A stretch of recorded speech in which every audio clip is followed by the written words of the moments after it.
You're listening to The Hook. You can always check us out online, thehookradio.com, for all our past interviews. And if you missed part of this one, this show that is, you can always come back to it. We post it all, a Monday or Tuesday? Yeah, just a couple days following that weekend show. We'll have it up on thehookradio.com. Just click on radio.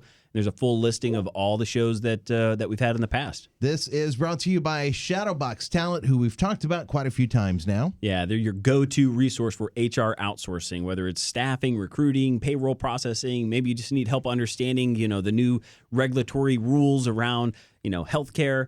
They are a great source for that. They're the ones that we use. They are the reason why I had confidence in starting an HR outsourcing group, was because I was having struggles and issues with the 5 companies I started. And Gary and Callie Valentine over there just simply took all those struggles away. So along with Brooke. Brooke helps so much. And Brooke, yeah. Got to talk about her. So yeah, so definitely check them out at shadowboxtalent.com. I'm excited about our rest of the show. We got 2 segments. I've got a great guy in studio with us. I've known for probably the past 5 or 6 years, and has really kind of been my go-to guy for understanding kind of technology, the mobile app world. He's just got a wealth of knowledge. So I know you listeners are going to really value from him. Plus, he's just a really solid business guy and just a great dude in general. So sharp dresser. Can't get away from that. Well, yeah, that is true. I do like to dress accordingly. That's all. Follow him on social media. You'll be envious of the watch collection and the cigar times. And man, good point. Great guy. So who we're talking about here is Leslie Wilson. Hello, everyone. How you doing? Leslie Wilson, CEO and founder of IAM Brands Interactive. So smooth. I love it. Yeah, sure gosh. Right. So you guys check them out. What's the website for people that hear you want to follow up? Sure. It's IAM Brands, IAMBrandsInteractive.com. Awesome. So let's maybe give a little bit of background, since I didn't talk too much about your business background here. Tell us a little bit about what you guys do as a company and your background. Sure. What you guys do. So we are a interactive and digital marketing agency. And people are like, what does that mean? Right. And, at the end of the day, we came up with the term I Am Brands because I wanted to be, it's almost like an affirmation of who I am and what we're going to do. So when you start off with a company and it's 3 people, and I call it me, myself, and I. All 3 of you, huh? Yeah, all 3 of us. Leaving corporate America and starting your own firm and go out on your own. Number one thing people ask, well, what made you decide to do that, and what does it take? And, of course, the number one thing I said, it takes faith. It takes savings, credit cards, retirements, all those things to self-fund your business. So what IAM Brands does is that we kind of work into what we were talking about earlier, Jason, the pillars. We work on design, which is a user interface, user experience. We call the UI UX. And that's what makes someone goes to your site or to your mobile app and says, hey, I'm just the sheep here. You're the shepherd. Tell me what you want it to do. Yeah, so lead that's me, what right? Exactly. So you get the call to actions on that. We do the branding, which obviously is a huge kind of broad term. But specifically, what we want to do is I tell people, if you have a website, if you have a mobile app, and you're not monetizing it, that means you're just putting something out there. My goal is, so how do you monetize? And that's by increasing your brand awareness and having a brand strategy to make sure that you're covering all the different areas out there, which could be social media marketing, internet marketing, mobile app marketing, all those areas. We are a bit of a technology firm, too. Not a bit. We are a technology firm. My nickname, my tag name is I Am the Coolest Geek.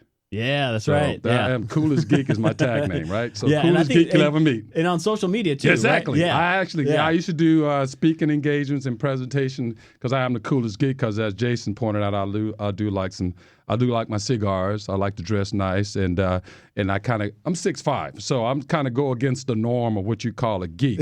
Yeah, you're the most intimidating geek I've ever seen. Exactly. I'm about 6'5", 270. I don't think you'd fit in one of those geek cars. No, that's why I'm the coolest geek. Whenever I just walked in and met you, that's the last thing I would have said to you as you stood up. And this is my NFL friend. Exactly. You should see the when I was working in Silicon Valley. So I used to work up there with one of the big companies and do presentations. And, of course, with a name Leslie Wilson, a unisex name, people will come in thinking there's going to be this blonde, blue-eyed female. And then in comes this 6'5" African-American gent. And they were like going, so where did you play or who did you play for? And, coming from you learn how to take that and go, okay, I understand my size. I get that. So what I did is I used to work at Exxon in engineering. So I said, well, I used to work for the Tigers. And they said I played for the Tigers. And I said, the Tigers, Detroit Tigers? I said, no, Exxon. And they look at me like, oh. Nice. I'm like, yeah. So you kind of go through all those different things. But yeah, technology is definitely part of what we do. So I'm very technical. But I come from the business side, so it's kind of I have a kind of the hybrid left brain, right brain, very creative on one end, very technical, but I also have a very strong business acumen and a technical acumen, so I can talk to people about the business issues and figure out what kind of technology solutions we can do that. And that's so difficult. We were just talking about that before about how most most people, it's hard to get them to. You got to translate for them almost, right? Like we say something like, normal layman's terms or whatever, and they just don't get it. They're like, I need the direction, not the explanation or something. No, you're right. It's a process. I mean, I'm looking around here and I'm looking at these whiteboards, what I used to call, and I go into geek mode. And people are like, what do you mean? And I said, so sometimes when it's a technical solution, I said, just, point me out to a whiteboard and let me get going. And I can kind of draw it out. But before I get to that point, I said, well, let's talk a little bit about your business issues and problems, so we can see what type of technology solutions. Because we are architecturally agnostic, so we have I work in Microsoft ASP.NET. We work in Cocoa. We work on. I'm going into geek mode right now. Yeah, we go on all these different technology platforms because we don't want to push technology on people. We don't want to push an agenda. Microsoft, Java, all these different platforms, and now open source is real huge now. So we do a lot of those things right there. So our pillars are design, branding, technology, and then, of course, mobile apps, which we're going to talk about, which, we started the original company, IAM Mobile Apps. As you can see, I got a thing about IAM. And that we basically blended that company into what we're about to evolve into now, which is IAM Brands Consulting, which kind of goes full circle in my career after I left. Back to consulting side. It really does. I mean, I started out, a lot of people want to know, how did you get in technology? My undergrad is accounting finance. So I spent the first couple of years on Wall Street. I was a trader. Wow. Okay. So, I didn't know that. Yeah. So there you go. So I was a securities layers trader. Here, yeah. Those are the layers. So I went from there, and then I went to came back to Houston, and I worked at Exxon. And Exxon, you have business people coming in working in engineering. So you're saying, okay, I didn't have an engineering background or degree, but I had enough knowledge of how to. So we built Exxon gas stations back then. Okay. So they had the pricing, the market, and then Exxon would send you on these rotations. So I would tell people, when you're working in corporate America, get all the training you can, because they would send me all over the world, and I was building stations, learning different things. And the last rotation was in technology. And so that's what kind of kicked off my technology side of it. Then I went to the Coke Industries. The Koch brothers out of Wichita, which, if anybody been to Wichita, it's like the black monolithic building in the middle of the cornfield. Yeah. So once again, I'm going up to Wichita, and I feel like I'm working with the children of the corn. Oh, it was crazy. Yeah, it was everybody had the same look. Yeah, and there I was with a bald head brother with a goatee. Yeah. And I was sitting there like, wow, this is different. But I got to meet Charles and Bill Koch and understand market-based management, and largest private-owned firm at that time, and I think they maybe still are. And then from there, I transitioned to Enron. Oh, man. Which was the ultimate Shark Tank. I mean, it was, but it's sink or swim. Yeah. So you start to build up this kind of professional confidence, right? Right. You do. I mean, every year they chop the bottom 10%. Yeah. So when you get the bottom 10% of people who are coming from Ivy League schools, I'm a proud graduate of Stephen F. Austin University, East Texas, Nacogdoches, and I'm going against the guys from Harvard and the guys from Yale, but every year I'm going up this way, and some of them are getting cut. Wow, yeah. So it didn't come down to your academia; it just came down to your drive and passion. Yeah, and your prowess. To kind of do that. And then once I left Enron, I did a couple of stints in the .com world. I told someone I have $20 million worth of worthless stock options and papers sitting in my office, but had it gone at that time, I would have had a couple of $20 million to do some things. And then went into consulting. So it's kind of a full spectrum of coming from the business world and then transitioning into the technology world. So what was it, that defining moment? We have a lot of entrepreneurs and wantrepreneurs listening. What was the defining moment for you to go out on your own, leaving these big corporations? I mean, that's got to be scary. You know what it was? I used to, when I worked at those companies, I used to call myself an intrapreneur. And they would look at me like, what do you mean by that? So when you do performance reviews, and sometimes you think it's about performance, but we all know there's some subjectivity in there. Mm-hmm. And so you're sitting there like, I'm doing you're saying my numbers are great, but you didn't smile to so-and-so. And he said that he noticed that you don't smile a lot, or you don't do this, like, but am I performing? Well, yeah, your performance is great, but you have to. So I'm like, okay. So I just got into this mentality that my Social Security number was basically I was just a small entity within these large companies. Yeah. And my goal was to perform or outperform what the measurables are. So I went to each one of these places with that mindset. And I knew at some point in time I was going to be my own boss. I just didn't know when. See, yeah, you had that. I had that. In the back of the mind, you had that drive, that passion to do your own but thing that too. started, but I tell people all the time, that started when I was 12 years old. Yep. When I was, people thought I was 16 because at that time I think I was 6 feet tall. So I was working jobs. So I was flipping pizzas. It's a bouncer at a Exactly, bar. I know, right? A bouncer at the bar. I was at, I remember working at McDonald's with pants that came up halfway up to my knees because they didn't have anything to fit me, and sacking groceries. Yeah. But by the time I was 18 years old, I had $10,000 in my investment account. Man.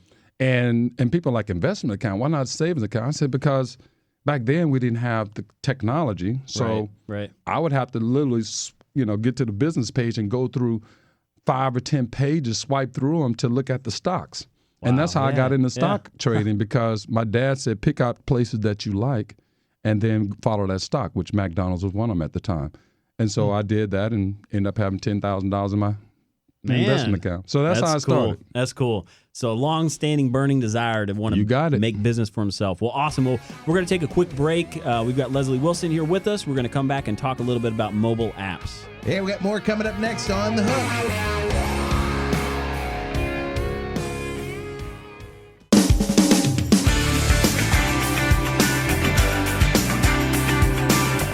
You found The Hook Radio.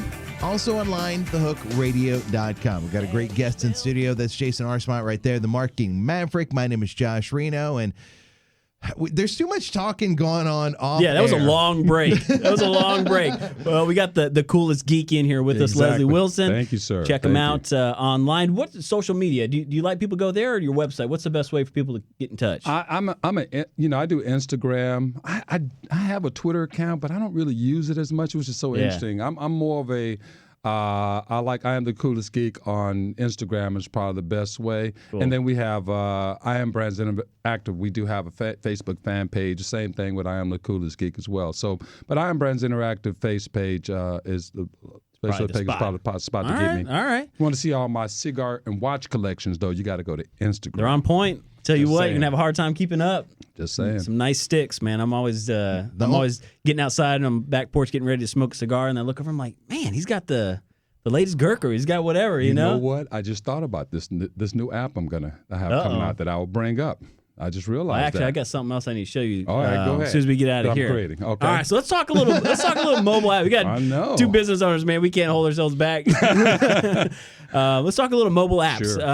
I was talking before about I probably hear more horror stories about people who got into doing a mobile app.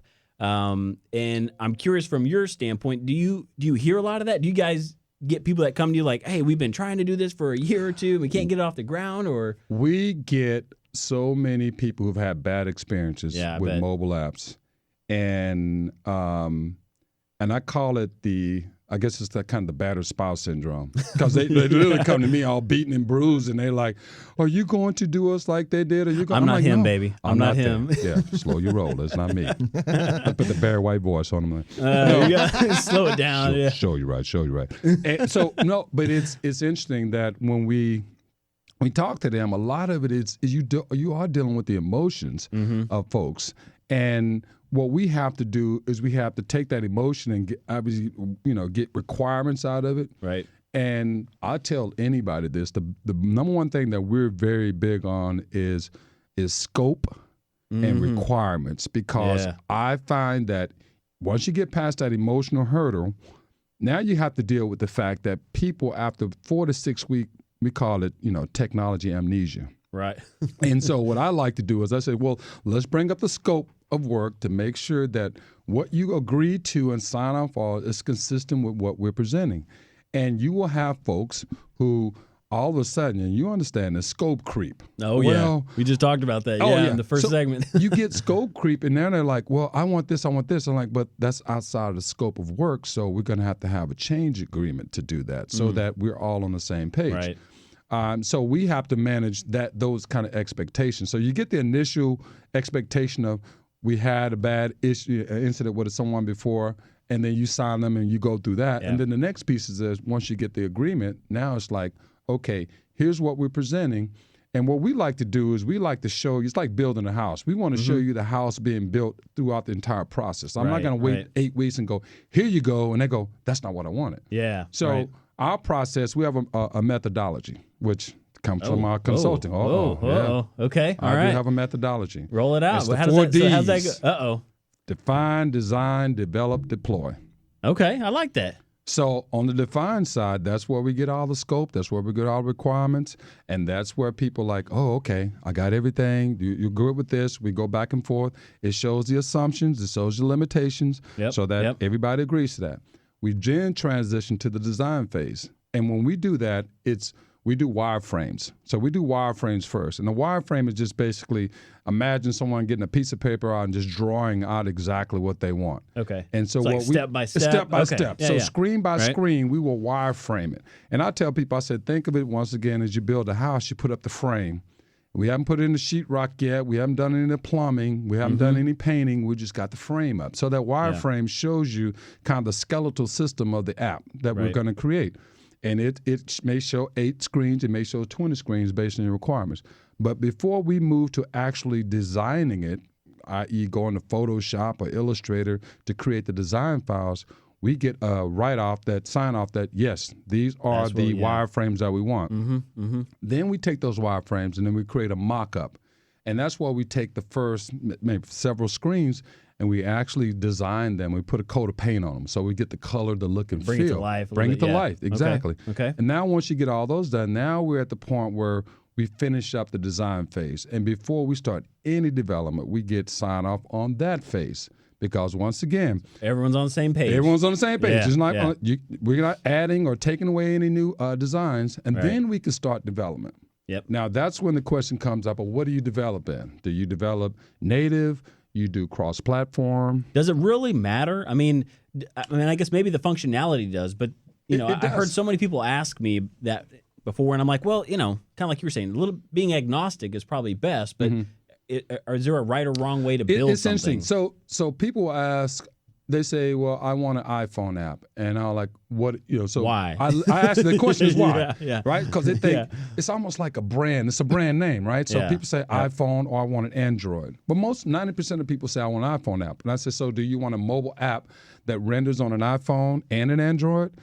And they're like, I want an iPhone app. I'm like, okay, let's back this up a little bit. Yeah. When I asked that question, I said, there's a reason behind the question. Because if I ask if you want an iPhone app, then that means you want a native app. And so does your functionality need to have the native, app functionality? Back that time, it was geolocation. There's all different kind of specs when your phone is moving around. Right. So does it need specific native app functionality, or do you just need a mobile app that can go across multiple platforms? Or maybe just a mobile site. All mobile. I run into that a lot. So it's like you don't even need an app. You don't even need an app. Yeah. Some people like the ideal of downloading apps from an app store. Right. And, increasing their brand out there. So we do have where we do responsive web. So you got the responsive web where the site renders on your smartphone like it looks like a mobile web app. So you have different versions of it. But I try to move people to cross-platform because you got one source code. Gotcha. So if you do a cross-platform app, then when we build it for iPhone, we can also build it for Android as well, unless it's something specific that they need a native iPhone app for. Because the cost is significantly higher for a native app than it is for a cross-platform. So what do you think, real quick, what do you think is the biggest misconception people have of building an app or having an app? The biggest misconception I've seen is timeline and managing that expectation of that. Like how long it's going to take to build? Right. Okay. So we say we can build this in 8 weeks, but that implies, based on you providing us input, the client's not going to slow you down. Yeah, exactly. So we can build it in 8 weeks, but if it takes you 6 weeks to get back to us on content, then that's when we have an issue. And I think what I've done to kind of remedy that is that you understand this. We use Basecamp. I don't know what you guys were using. I think y'all were using. We built our own CRM. You built in your the own past. system at the right. We use that. But we've played with Basecamp. It's good. Right, Yeah, it's a former consultants. They came together and created a project management collaboration tool. I got away from using just plain send me an email or text message because there's you got to track and no accountability. And so when we use Basecamp, all the files are uploaded there, all the communications are held there. So now we're managing expectations in real time. There's none of this, you got to wait 6 weeks to see something. But we're saying, hey, if you want to meet this timeline, you have to provide this input and this content. It may be images that they want. Right. So that's kind of the biggest issues that we've seen come across. Yeah, this is just a wealth, and we're going to have to extend this to another show at some point and talk a little bit more about this. But I hope what you guys are hearing in Leslie's voice and what he's talking about is a difference of approach that he takes to all business. It's more technology consulting and making sure that you have a purpose and a reason behind why you're building something and spending money on it. I encourage you guys to go online, check out his website, hunt him down if you're in the need of, maybe somebody just looking at your workflow and seeing how maybe you could digitize that or turn it into a technology process rather than just an Excel spreadsheet or some, a clipboard that you carry around. His name is Leslie Wilson. He is the coolest geek, and you guys go check him out online. Yep. Oh, I just want to say one thing, though. We were talking about cigars earlier, and I'm a big cigar aficionado. So I came up with an app called the Pairing app. Okay. And for those who understand, you can pair a cigar with a beer, wine, or spirit.